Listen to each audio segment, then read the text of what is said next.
Hi, Randy with Realign by Randy here. I am happy to share another routine with you. We are going to be doing another menu from Pete Egoscue's revised version of Pain Free.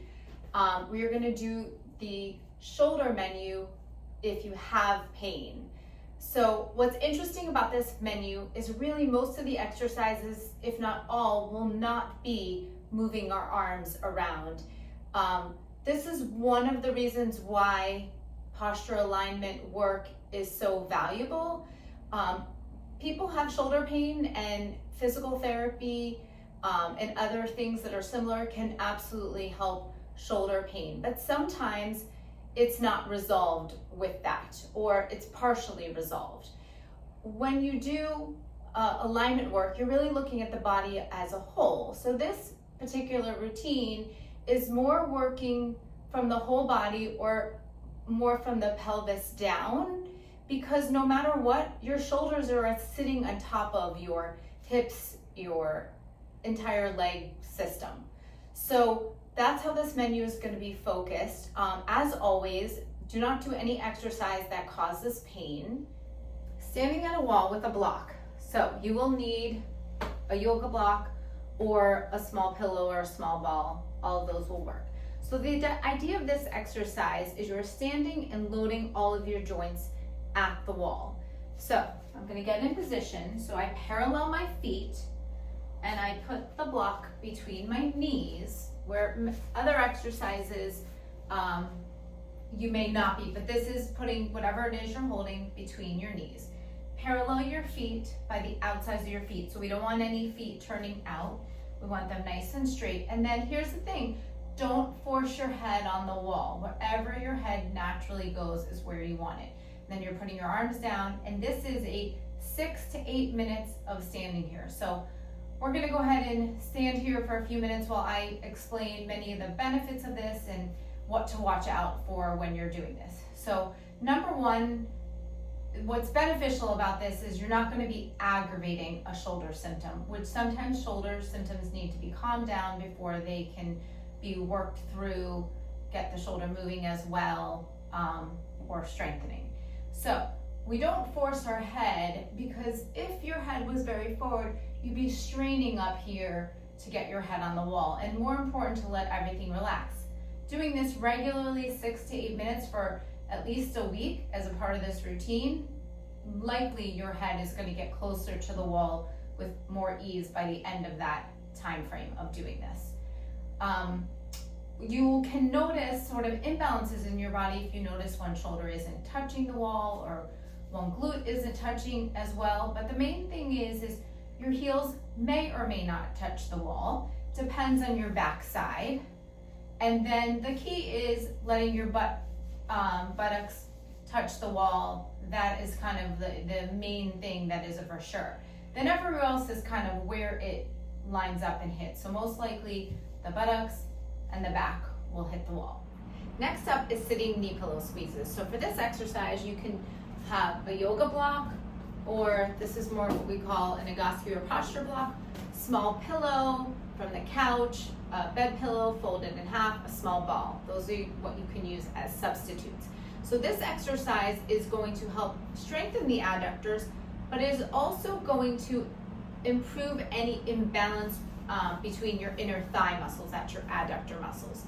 And also it is retraining these muscles, because many times they are not working well while we're walking, and they are overtaking for other muscles. So this is sort of a retraining of the muscles, having them sort of turn on and turn off as we do the repetitions. It also is trying not to squeeze as hard and get both sides working together. So let's go over the best technique for this exercise. So when you do this, you want to parallel both feet by the outsides of the feet. So it's okay if your feet are turning in a little, as long as this is outside. So we don't want to have the turning out. Then we put our knees directly over our ankles. And then the next part is pelvis. So I'm going to turn sideways. So again, knees over the ankles, my feet are parallel. So the next part is, it says roll and put an arch in your low back, but using your hips. So you can start off kind of in a relaxed position, rolling forward, using your hip muscles, not using your back muscles. This is many times a postural problem where people are overworking in their back.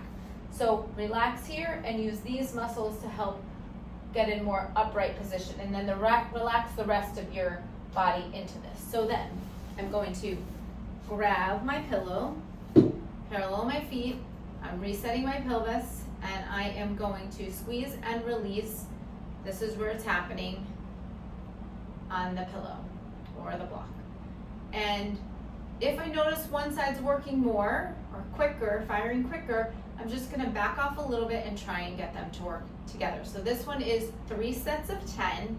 After each 10, you can take your pelvis, let it go, and reset again. That is gonna be great overall work for improving your posture by doing that. That's something you can also start to pay attention to when you're sitting at a desk and doing anything.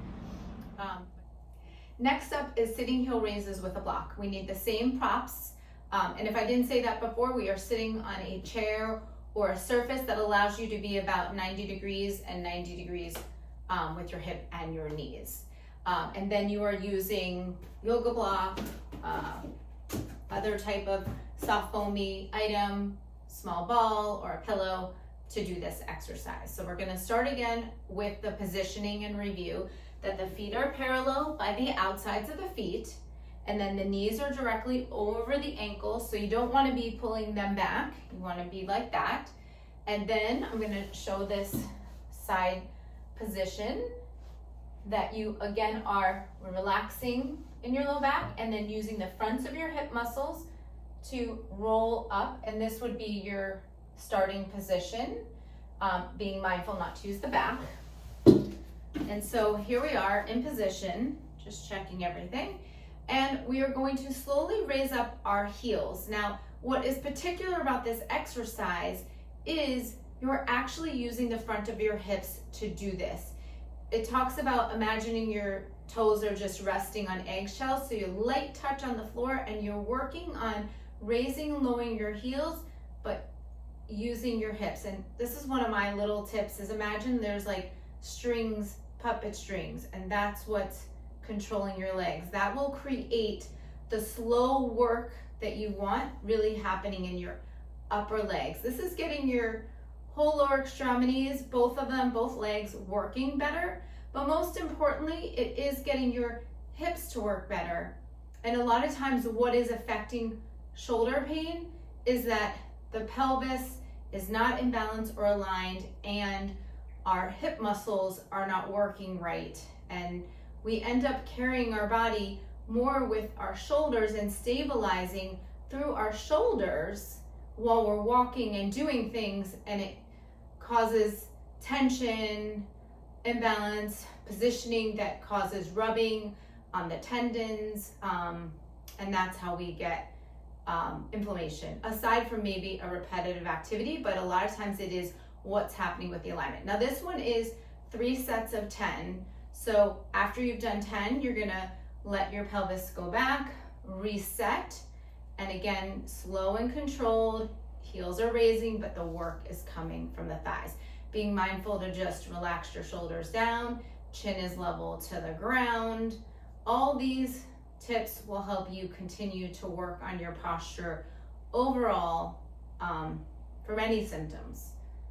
Next up is 3 position toe raises. So this one is about balancing the motion in our low joints, but also it's with a rotational demand, meaning our hip rotation. So this is something really important to understand about how interconnected our shoulders are to our hips. They're connected this way, but they're also in a diagonal fashion. So if there are unevenness in our hips or through our leg bone because it turns out more or they turn in more, it could be both sides, one side, all of that is influencing what our shoulders are sitting on as they are going through our motion in life, walking, sitting and doing work, all different things. So that's why we want to even out all the way down. So when we do this exercise, we are going to stand with our feet parallel. I'm actually going to stand at this counter to use it. And then I'm going to actually show you another position. I want to turn the camera a little. This door jamb is a great place to use to do this exercise. So you can use a wall if that's your only choice to hold on to, but it's nice to have on maybe door handles or a door jamb or something that juts out to hold on to, because as you're doing this exercise, you're raising yourself up, but you're trying to do it while everything is stacked and loaded rather than just leaning in. So we parallel the feet, nice and even. I can hold here, and I can now bring my weight right over my feet, press down through my big toes, and I'm going to be doing a set of 10. This exercise is calling for 2 sets of 10 of 3 different motions. So this is position 1. Position 2 will be with your feet turned out. But notice my heels are not touching. So feet turn out about 45 degrees, and then I go into this position, and I'm going to raise up and down, raising my heels. My chin is level to the ground. I'm relaxing my shoulders, and I'm using whatever I'm holding on to help so that I don't need to lean in and do that. Third position is starting with your feet parallel and then toes in, if possible, toes touching. Definitely heels are out. This is going to depend on how your hips feel. This is going to help stretch the joints or release the joints that may be a little stiff in your hips.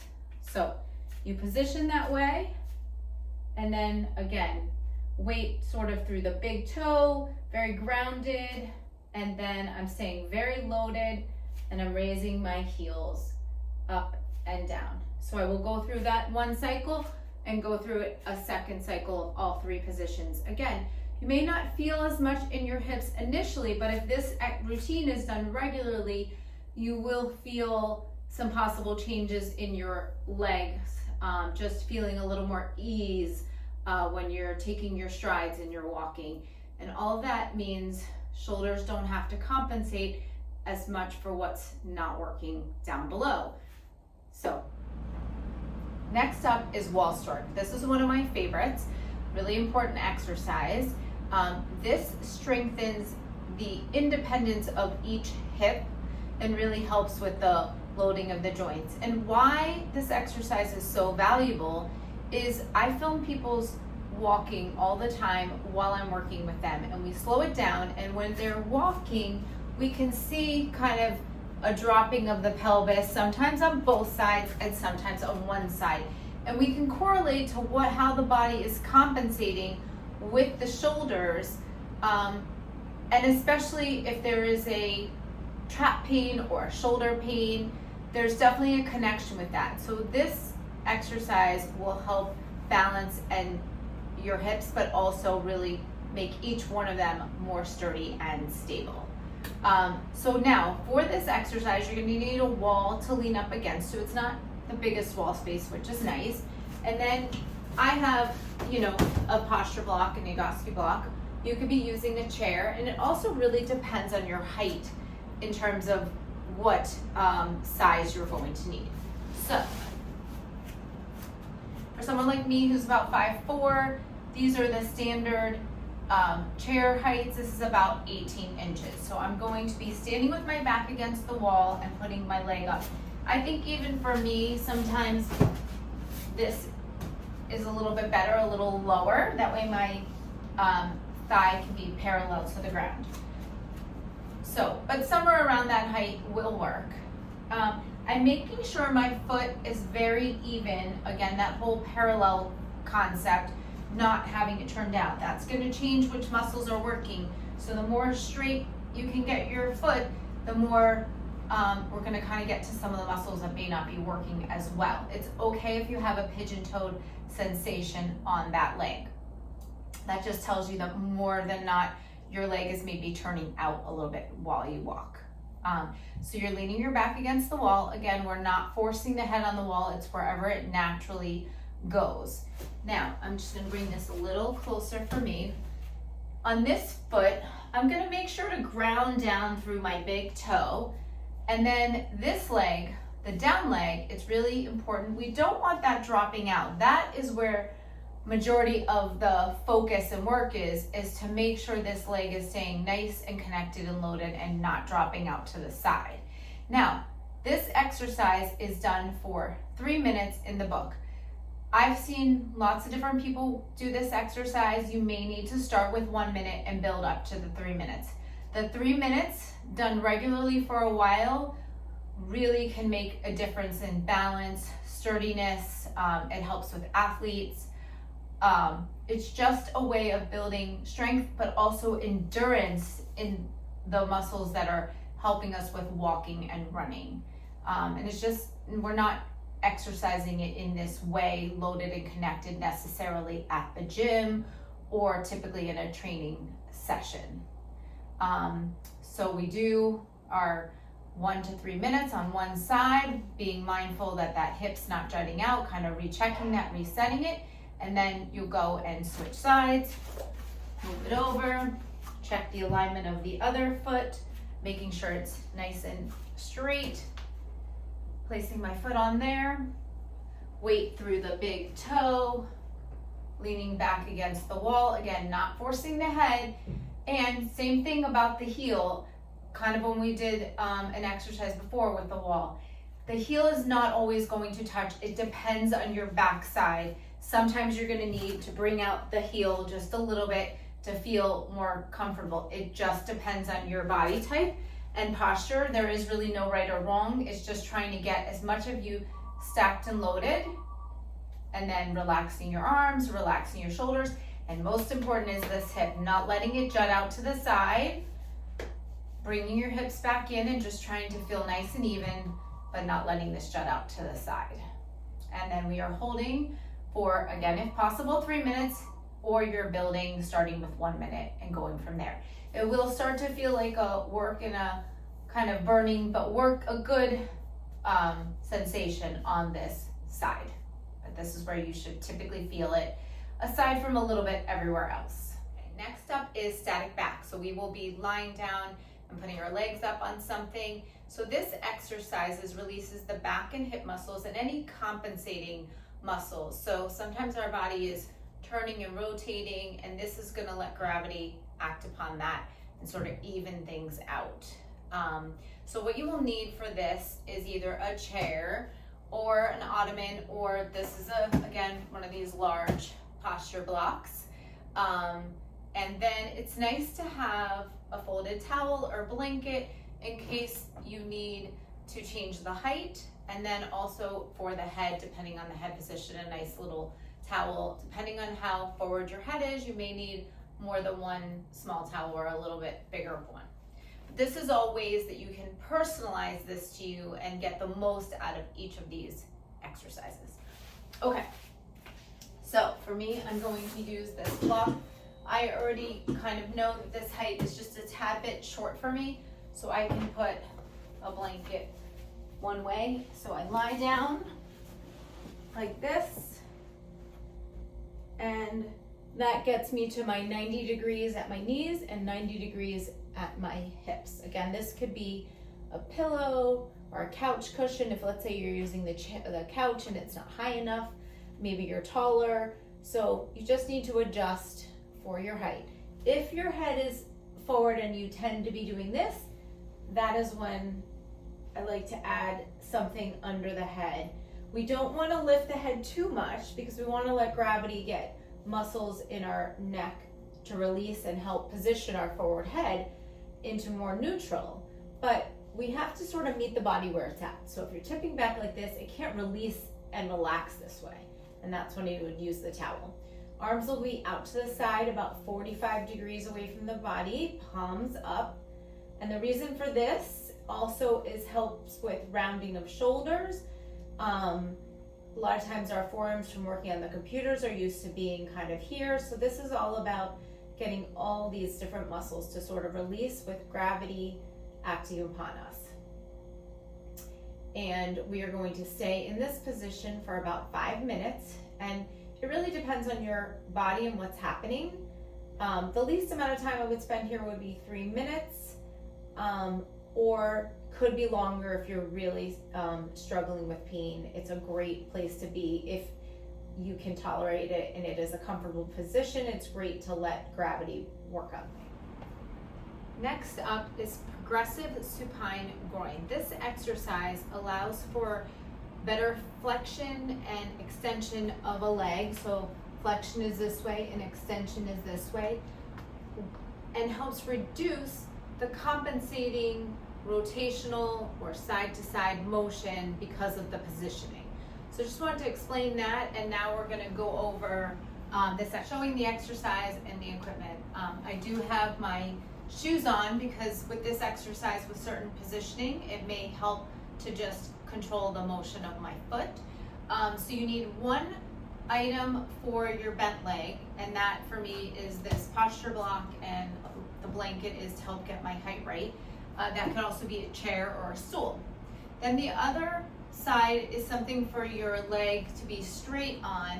This is the Egoscue tower. I can show the positioning of this as well, but now I've got some homemade things so that we can do this without having the Egoscue tower shown in the book. So basically, I'm going to show it with the tower first because that's a little simple. Okay. So you get in position, one leg bent, one leg is in the foot pedal, and then I will put it on the top level. And then again, this is where I'd be looking at small toe on the head. If you are here, you want to support that, but slowly lower that down as more tolerated so you can get the release through here. But you don't want to be sort of hanging like this. It's not easy to let muscles release that way. So then you would do this instead, or more if needed. Arms are out to the side, palms up. Again, gravity can work on everything, and this is how we're sort of controlling for the rotation because we're using the floor that's nice and even, we're positioning our arms, and again, everything is positioned well. So slowly our legs will separate as we go. So as it says in the book, it's saying about 3 to 5 minutes aside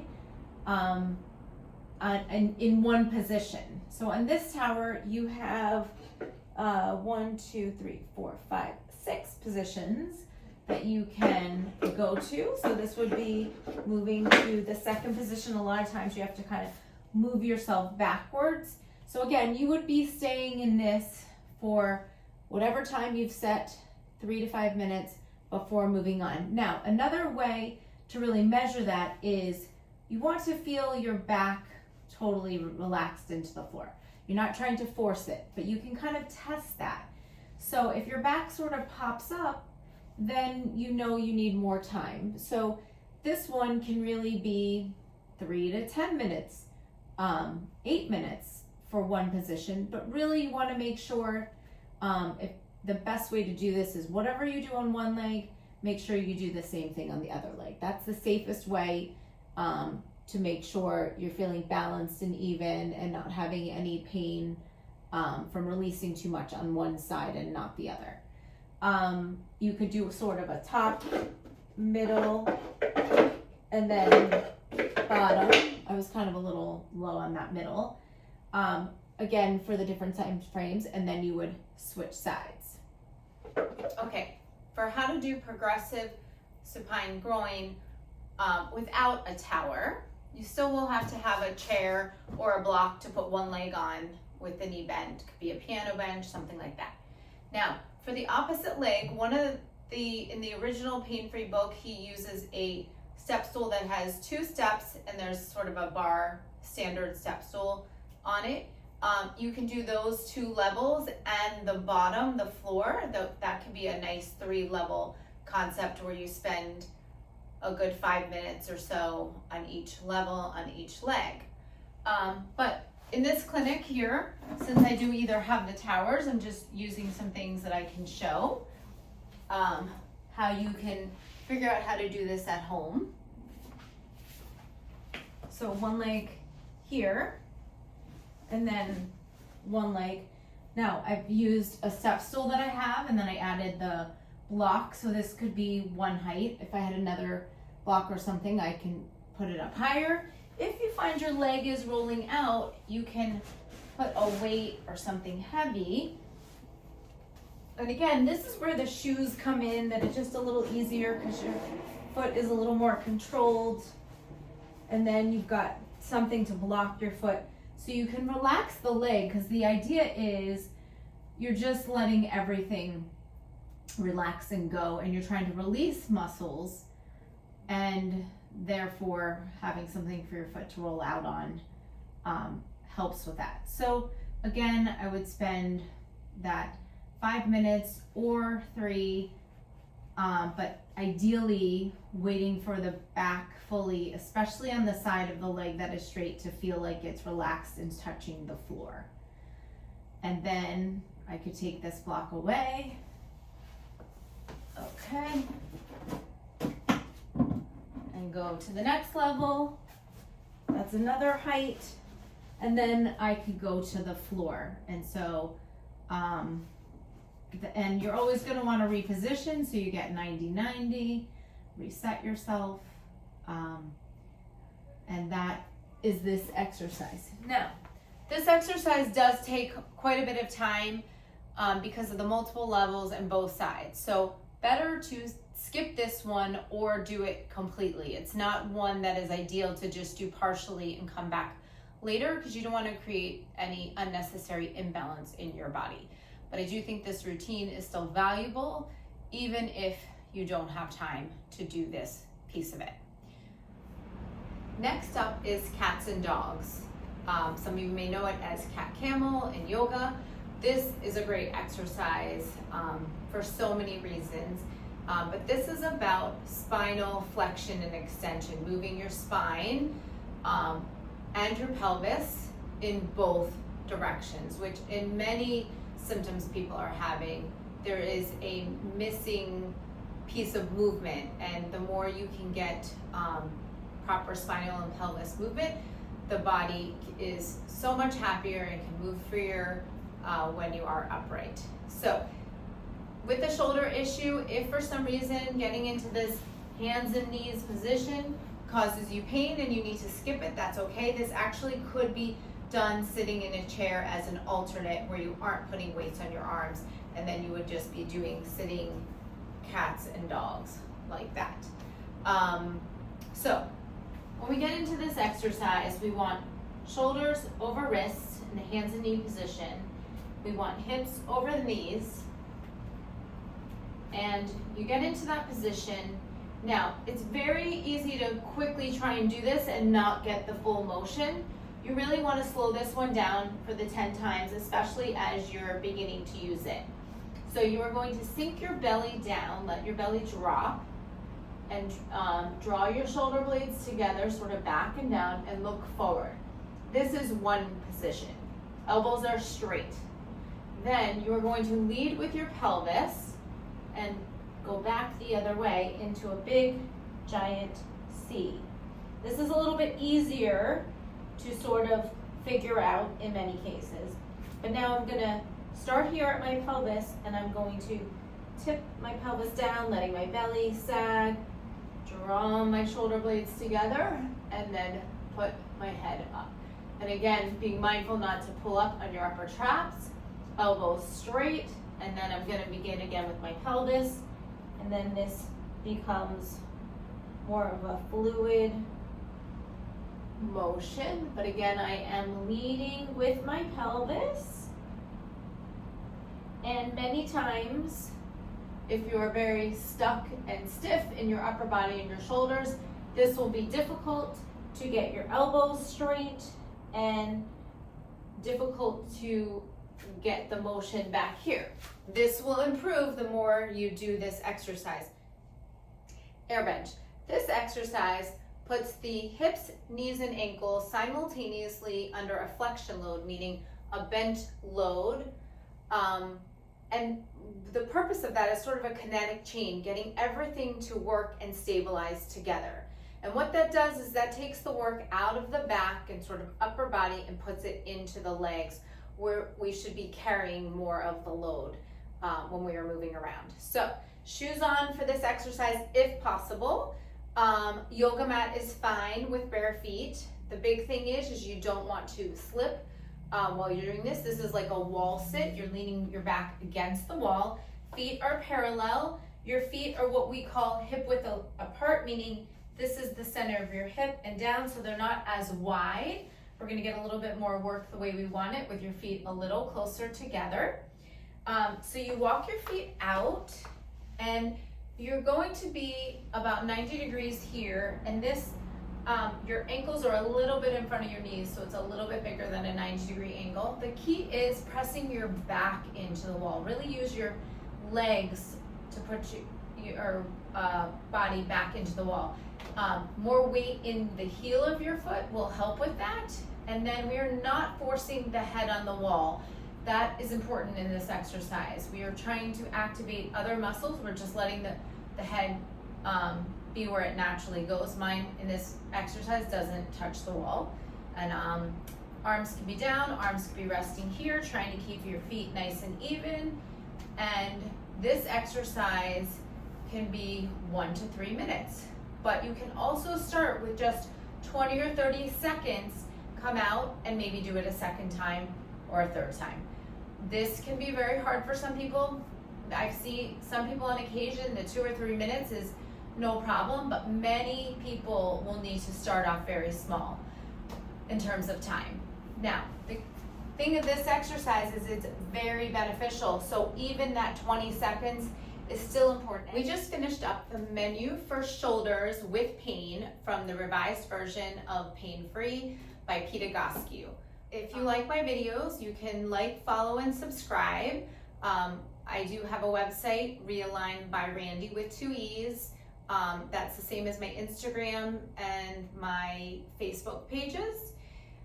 So that's for more information. And most important about this routine is that you could be having shoulder pain from up here more in the upper trap, or it could be a tendonitis or a bursitis or a rotator cuff tear, a labrum tear. All of these things, this routine may help. But sometimes you need more specific help with your own situation. So I do one-on-one visits. So if you have questions, you can comment or go to the website and do a contact page or book an appointment. There are many ways to reach me so you can get personalized attention for yourself using postural alignment. Have a great day.